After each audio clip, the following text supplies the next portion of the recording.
Yes. Hello friends, welcome to the channel Physics by IITians. Today we shall start another lecture series and we will teach you the MATLAB programming. Now you all know that coding or programming language is very much crucial to understand present day scenario or present day science or present day research. That's why we think that it is the correct time to give you or to boost your learning with MATLAB. So let's start. Okay friends, हम लोग MATLAB को सबसे पहले matrix समझ लेंगे कि matrix को हम कैसे मैटलैब के थ्रू सॉल्व कर सकते हैं। हम ऑलरेडी मैट्रिक्स का एक वीडियो अपलोड कर चुके हैं जिसमें हम लोगों ने मैट्रिक्स के बेसिक्स, उनके इनवर्स कैसे हम कैलकुलेट करते हैं, अलजेब्रा थ्रू मैट्रिक्स कैसे कर सकते हैं, वो सब हम लोगों ने डिस्कस किया था। अब वो सब हमने डिस्कस किया है, उसी सब को हम मैटलैब के थ्रू कैसे कर सकते हैं वो हम सीखेंगे आज। सबसे पहले कैसे हम किसी मैट्रिक्स को डिफाइन कर सकते हैं मैटलैब में। तो अगर आपको एक मैट्रिक्स को सिंपली मान लीजिए 1/9 की एक मैट्रिक्स है, 1 जिसमें नंबर ऑफ रोज 1 है और 9 इसमें कॉलम्स है। अगर आप एक ऐसी मैट्रिक्स डिफाइन करना चाहते हैं तो आप सिंपली स्क्वायर ब्रैकेट लगाइए और उसमें सारे जो भी उसके वैल्यूज हैं, जो एलिमेंट्स हैं, वो आप लिख दीजिए। तो हम लिखेंगे A equals to square bracket 1 2 3 4 6 4 3 4 5 जो कि इसके एलिमेंट्स हैं। तो अगर आप इसको रन करोगे तो आपको मिल जाएगा कि ये एक मैट्रिक्स A डिफाइन हो गई जो कि 1/9 ऑर्डर की होगी। उसी तरीके से जैसे आप मान लीजिए 3/3 की मैट्रिक्स डिफाइन करना चाहते हैं जिसमें 3 रो हैं और 3 कॉलम हैं। तो देखिए पहला जो रो है वो है 1 2 0, दूसरा रो है 2 5 -1 और तीसरा रो है 4 10 -1। अब देखो हर रो के एलिमेंट्स को हम स्पेस से सेपरेट करते हैं, तो यहाँ पे देखिए ये स्पेस से सेपरेटेड है। लेकिन जब आपको नेक्स्ट रो लिखनी होगी तो आप सेमी कॉलन लगाएंगे। तो 1 2 0 एक रो के पार्ट थे तो इनको हमने स्पेस से सेपरेट किया है। उसके बाद सेकंड रो के लिए हमने सेमीकोलन लगाया, फिर लिखा 2 5 -1, फिर सेमीकोलन, तो थर्ड रो लिखेंगे 4 10 -1। इसको जब आप रन करोगे तो आपकी 3/3 की मैट्रिक्स बन जाएगी। अब हम लोगों ने सीखा था कि हम ट्रांसपोज किसी मैट्रिक्स का निकाल सकते हैं। ट्रांसपोज में क्या होता है कि किसी भी मैट्रिक्स का जो रो है वो कॉलम बन जाता है और जो कॉलम है वो रो बन जाता है। और अगर आप इस ए मैट्रिक्स का ट्रांसपोज लोगे तो ये ए हमारी 1/9 ऑर्डर की मैट्रिक्स है, तो इसका जो ट्रांसपोज होगा वो 9/1 का आना चाहिए। तो ये पूरी की पूरी जो रो है एक कॉलम बन जाएगा। तो ट्रांसपोज कैसे कैलकुलेट करते हैं मैटलैब में, हम लिख सकते हैं सी, मान लीजिए कोई मैट्रिक्स है जो ट्रांसपोज को स्टोर करेगी, तो C is equal to A dash हम ट्रांसपोज से को लिखते हैं, तो ए डैश मतलब उसका ट्रांसपोज हो जाएगा। जब आप इसको रन करोगे तो आपको एक सी मैट्रिक्स मिलेगी जो कि ए मैट्रिक्स का ट्रांसपोज होगा। उसी तरीके से आप बी का ट्रांसपोज कर सकते हैं, D is equal to B transpose, तो ये आपका डी मैट्रिक्स दे देगा। तो ये हमारे सी और डी मैट्रिक्स हैं जो कि एक दूसरे के ट्रांसपोज है। ये सी है और ये डी है। अब अगर आप मल्टीप्लिकेशन करना चाहते हैं दो मैट्रिक्स का, तो मल्टीप्लिकेशन के लिए आप सिंपल बीच में मल्टीप्लिकेशन का साइन लगा सकते हैं और उनका मल्टीप्लिकेशन हो जाएगा।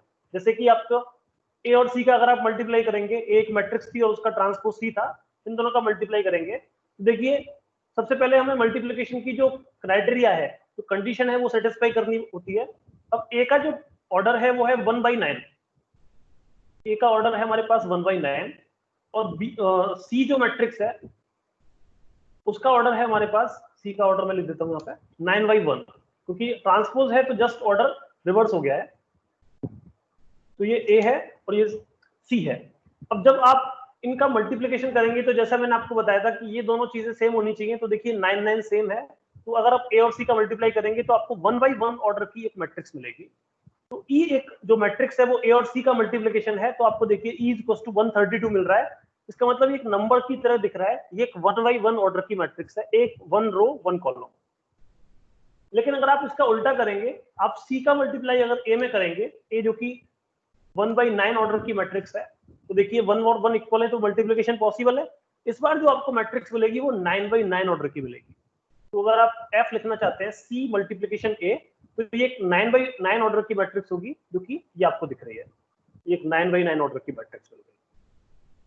लेकिन अगर आप बी और डी का मल्टीप्लिकेशन करेंगे, बी हमारी एक 3/3 ऑर्डर की मैट्रिक्स थी और जो डी था वो भी हमारी 3/3 ऑर्डर की मैट्रिक्स थी, जस्ट उसका ट्रांसपोज था। ये उसकी रो थी तो ये इसका कॉलम बन गया था, ये सेकंड रो इसकी सेकंड कॉलम और ये थर्ड रो इसकी थर्ड कॉलम बन गया था। तो यहाँ पे बी और डी का मल्टीप्लिकेशन भी पॉसिबल होगा और डी और बी का मल्टीप्लिकेशन भी पॉसिबल होगा, क्योंकि दोनों ही 3/3 ऑर्डर की मैट्रिक्स।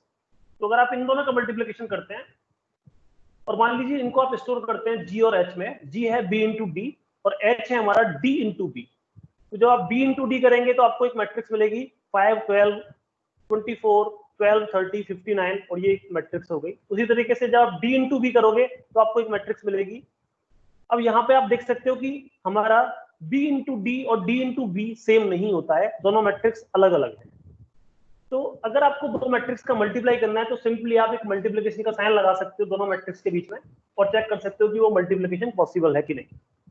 अब मान लीजिए आप ए का मल्टीप्लिकेशन बी में करना चाहते हैं। ए हमारी 1/9 ऑर्डर की मैट्रिक्स थी और बी हमारी 3/3 ऑर्डर की मैट्रिक्स है। मैं लिख देता हूं, ए मैट्रिक्स है हमारी 1/9 ऑर्डर की और बी मैट्रिक्स है हमारी 3/3 ऑर्डर की।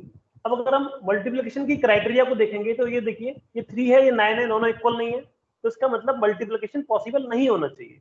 तो अगर हम इसका मल्टीप्लाई करते हैं तो देखते हैं क्या आता है। इसको मैं रन करता हूं तो देखिए एरर आ गया। एरर आ गया, इसका मतलब incorrect dimensions for multiple matrix multiplication, क्योंकि डायमेंशंस हमारी अलग है, इनका मल्टीप्लिकेशन पॉसिबल नहीं है, तो ये हमें एरर दे देगा।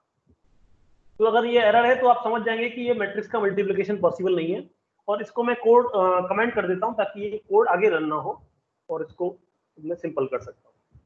तो ये हमने सीखा मल्टीप्लिकेशन ऑफ मैट्रिक्स। अगर ये था मैट्रिक्स मल्टीप्लिकेशन के थ्रू। अगर आप एलिमेंट बाई एलिमेंट मल्टीप्लाई करना चाहते हैं, मान लीजिए A11 का जो एलिमेंट है, फर्स्ट रो फर्स्ट कॉलम वाला एलिमेंट, वो मल्टीप्लाई का आप करना चाहते हैं B11 से, एंड ऐसे ही A12 को B12 से, इस तरीके से, मतलब एलिमेंट बाई एलिमेंट अगर आप मल्टीप्लिकेशन करना चाहते हैं, इसको आप ऐसे समझ लीजिए। बी मैट्रिक्स है आपकी 3/3 ऑर्डर की, डी मैट्रिक्स है आपकी, वो भी 3/3 ऑर्डर की मैट्रिक्स है। अब आप मल्टीप्लाई करना चाहते हैं दोनों का इस तरीके से कि 1 का मल्टीप्लाई 1 में होना चाहिए, फिर 2 का मल्टीप्लाई 2 में होना चाहिए, 0 का मल्टीप्लाई 4 में होना चाहिए, 2 का 0 में, मतलब जो एलिमेंट जिस लोकेशन पर है उसका दूसरी मैट्रिक्स के उसी लोकेशन के एलिमेंट से मल्टीप्लाई करना है आपको। तो जो अभी तक हम लोगों ने सीखा है वो तो था simple multiplication, B into D कर दो। और अगर आप सिंपल मल्टीप्लिकेशन करेंगे तो जो मैट्रिक्स मल्टीप्लिकेशन का क्राइटेरिया होता है वो उसके थ्रू मल्टीप्लाई करेगा और आपको एक एम मैट्रिक्स मिल जाएगी। लेकिन अगर आप एलिमेंट बाई एलिमेंट मल्टीप्लाई करना चाहते हैं तो आप सिंपली क्या करेंगे, मल्टीप्लिकेशन के साइन से पहले एक डॉट लगा देंगे। तो डॉट लगाने से क्या होगा कि मैटलैब समझ जाएगा कि आपको एलिमेंट बाई एलिमेंट मल्टीप्लिकेशन चाहिए, और तब आप जब करेंगे बी और डी का multiply, n equals to B dot multiply D, तो ये एलिमेंट बाई एलिमेंट मल्टीप्लिकेशन होगा। तो आपको मिलेगा 1 इंटू 1 तो 1 मिल गया, 2 इंटू 2 तो 4 मिल गया, 0 इंटू 4 तो 0 मिल गया, फिर देखिए 2 इंटू 2 तो 4, 5 इंटू 5 25। तो इस तरीके से एलिमेंट बाई एलिमेंट मल्टीप्लाई हो रहा है। जो मैट्रिक्स के मल्टीप्लिकेशन का प्रोसीजर होता है ये उसको फॉलो नहीं करता है। ओके, अब अगर हम किसी मैट्रिक्स के थ्रू दो लीनियर इक्वेशंस को सॉल्व करना चाहते हैं, linear equations 2 variable, linear equation 3 variables, 4 variables, कितने भी वेरिएबल्स की इक्वेशन हो सकती हैं, जिसको हम रिप्रेजेंट करते हैं ax इक्वल टू v से, जिसमें a होता है उन वेरिएबल्स के कोफिशिएंट्स क्या हैं उन इक्वेशंस में, x होता है वेरिएबल्स कौन कौन से हैं, और b होता है जो राइट हैंड साइड में, इक्वल के राइट हैंड साइड में जो नंबर्स लिखे होते हैं उसकी उनकी मैट्रिक्स को हम b मैट्रिक्स कहते हैं। जैसे मान लीजिए आपके पास ये आपके पास लीनियर इक्वेशंस हैं, मैं इसको थोड़ा बड़ा कर देता हूं। ओके, तो ये इक्वेशन है आपके पास x plus 2y plus 0z equals to 1, 2x plus 5y minus z equals to 3, 4x plus 10y minus z equals to 5। ये तीन इक्वेशंस को आप सॉल्व करना चाहते हैं। तो अगर आप यहां से मैट्रिक्स A बनाएंगे तो A मैट्रिक्स क्या होगी आपके पास 1 2 0, फर्स्ट रो में आएगा 1 2 0, सेकंड रो में आएगा 2 5 माइनस 1, थर्ड रो में आएगा 4 10 माइनस 1। तो ये हमारी ए मैट्रिक्स हो जाएगी। तो हम इस तरीके से मैट्रिक्स को लिख सकते हैं। हर रो के एलिमेंट्स को हम स्पेस से सेपरेट करेंगे, और दो रो के अलग अलग रो को सेपरेट करना है तो हम सेमीकोलन लगाते हैं। तो ये हमारी ए मैट्रिक्स हो जाएगी, जो कि आपको यहाँ पे इस तरीके से दिख रही है। तो उसी तरीके से जब आप ये स्मॉल बी मैट्रिक्स लिखोगे तो ये होगी 1 3 5 सिंपली, और ये तीनों अलग अलग रो में होंगे। तो 1 सेमीकोलन 3 सेमीकोलन 5, तो ये आपकी बी मैट्रिक्स हो गई। अब आप एक्स निकालना चाहते हैं तो देखिए मैटलैब में किसी इक्वेशन को सॉल्व करने के लिए हमें इनवर्स निकाल के मल्टीप्लाई करके इतना कुछ करने की जरूरत नहीं है। आप सिंपली कह सकते हो कि एक्स आपको निकालना है, तो जो कि कितना होगा a बाई बी, ए का बी से मल्टीप्लाई करेंगे, बी से डिवाइड कर देंगे तो आपको ये x मिल जाएगा। तो x को आप लिख सकते हैं a by b, तो बेसिकली ये आपका x हो जाएगा। इस तरीके से आप इक्वेशंस को सॉल्व कर सकते हैं। नेक्स्ट हम सीखेंगे कि कैसे हम आइगन वैल्यूज और आइगन वेक्टर्स फाइंड आउट कर सकते हैं मैटलैब के थ्रू। तो मान लीजिए आपके पास मैट्रिक्स ए है, ए वही है जो अभी हम लोगों ने डिफाइन की थी 3x3 ऑर्डर की मैट्रिक्स, और इसकी आइगन वैल्यूज आप लिखना चाहते हैं, तो आप सिंपली क्या लिखेंगे, E is equal to E मतलब आइगन वैल्यूज को स्टोर करेगा, तो आप लिख दो EIG, जो आइगन वैल्यू का जो फर्स्ट 3 लेटर्स हैं EIG, और ब्रैकेट में आप उस मैट्रिक्स को लिख दो जिसके आपको आइगन वैल्यूज निकालने हैं, और इसको आप रन करोगे तो आपको उसके आइगन वैल्यूज मिल जाएंगे।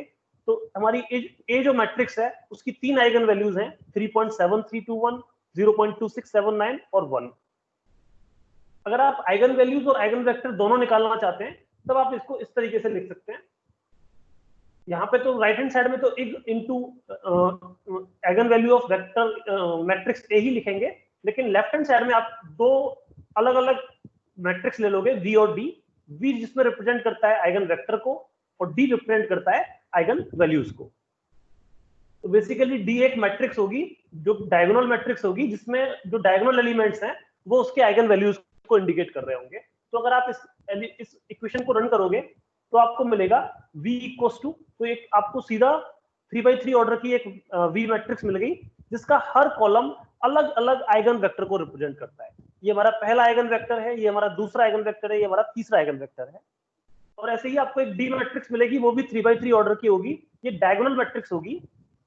V मतलब आइगन वेक्टर मैट्रिक्स और D मतलब diagonal matrix containing eigen values. तो इसके जो एलिमेंट्स हैं, जो इसके डायगोनल एलिमेंट्स हैं, वो इसके आइगन वैल्यू को इंडिकेट करते हैं। तो हमारी पहली आइगन वैल्यू होगी 3.7321, दूसरी होगी 0.2679, तीसरी हो जाएगी 1।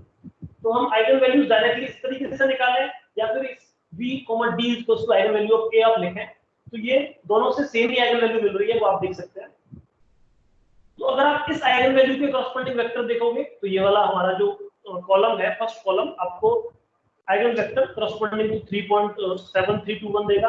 उसी तरीके से आइगन वेक्टर कॉरस्पॉन्डिंग टू 0.2679 ये वाला हो जाएगा, और eigen vector corresponding to eigen value 1 ये वाला वेक्टर हो जाएगा। तो आप simply directly V, D square bracket equals to eigen value of A लिखेंगे, तो आपको आइगन वेक्टर और आइगन वैल्यू दोनों एक साथ मिलेंगे। नेक्स्ट हम डिस्कस करते हैं कि कैसे हम किसी मैट्रिक्स का डिटरमिनेंट फाइंड आउट कर सकते हैं। तो डिटरमिनेंट फाइंड आउट करने के लिए आप क्या लिखोगे, जैसे मान लीजिए मैं लिख रहा हूं डिटरमिनेंट ऑफ A, तो वो क्या होगा, तो सिंपली आप लिख दीजिए डिटरमिनेंट ऑफ A, और जब आप इसको रन करोगे तो आपको डिटरमिनेंट मिल जाएगा। हमारी A मैट्रिक्स का डिटरमिनेंट 1 है, तो ये लिख के आ रहा है डिटरमिनेंट ऑफ A इज 1। तो आइगन वैल्यू निकालने के लिए simply eigen value of A लिखना होता है, और डिटरमिनेंट निकालने के लिए सिंपली डिटरमिनेंट ऑफ A लिखना होता है। नेक्स्ट हम देख सकते हैं कि कैसे हम किसी मैट्रिक्स का इनवर्स फाइंड आउट कर सकते हैं। तो मान लीजिए कि हमारे पास मैट्रिक्स A है, तो ये आपके पास मैट्रिक्स A है जो कि हम लोगों ने अभी डिफाइन की थी। अब आप इसका इनवर्स निकालना चाहते हैं, तो इनवर्स को आप लिख रहे हैं इनवर्स ऑफ A, और सिंपली आप लिख देंगे इनवर्स ऑफ A, और इनवर्स को आप रन करेंगे तो आपके जो मैट्रिक्स A है उसका इनवर्स आपको मिल जाएगा। अब आप मान लीजिए चेक करना चाहते हैं कि ये इनवर्स इस मैट्रिक्स का है या नहीं। तो इनवर्स की प्रॉपर्टी होती है, इनवर्स की प्रॉपर्टी क्या होती है कि अगर आप किसी मैट्रिक्स A का मल्टीप्लाई उसके इनवर्स से करते हैं, matrix A multiply inverse of A, तो ये आपको एक आइडेंटिटी मैट्रिक्स देता है। तो हम चेक करेंगे कि ये आइडेंटिटी मैट्रिक्स आता है नहीं। तो हमने देखा A is multiply inverse of A किया, तो आपको मिल रहा है 1 0 0 1 0 1 0 0 0 1। तो एक identity matrix of 3x3 order मिल रही है, तो इसका मतलब ये हमारा इनवर्स है। तो सिंपली आप इनवर्स ऑफ A लिख के इनवर्स निकाल सकते हैं, डिटरमिनेंट ऑफ A लिख के आप डिटरमिनेंट कैलकुलेट कर सकते हैं, आइगन वैल्यू ऑफ A लिख के आप आइगन वैल्यू निकाल सकते हैं। अगर आप आइगन वैल्यू को स्टोर करते हैं केवल एक एलिमेंट में, तो वो केवल आइगन वैल्यूज रखेगा, लेकिन अगर आप उसको स्क्वायर ब्रैकेट लगा के V और D में स्टोर करोगे तो आपको आइगन वेक्टर और आइगन वैल्यू दोनों एक साथ दे देगा। आप इक्वेशंस को डायरेक्टली सॉल्व कर सकते हो, उसके बाद मल्टीप्लाई कर सकते हो एलिमेंट वाइज, और दो मैट्रिक्स का मल्टीप्लिकेशन भी कर सकते हो। मैट्रिक्स को डिफाइन कैसे करते हैं, उसका ट्रांसपोज कैसे करते हैं, ये सब हम लोगों ने आज सीखा। नेक्स्ट वीडियो में हम और इसी के बारे में डिस्कस करेंगे। अगर आपको ये वीडियो अच्छा लगा है तो इसको लाइक कीजिए, शेयर कीजिए और अपने फ्रेंड्स के साथ शेयर कीजिए। अगर आपको हमारे एफर्ट्स अच्छे लगते हैं तो आप डिस्क्रिप्शन में दी गई इस लिंक पर जाकर क्लिक कर सकते हैं और हमें सपोर्ट कर सकते हैं। Thank you. Hello. Anything else? No, sir. Thank you. Okay.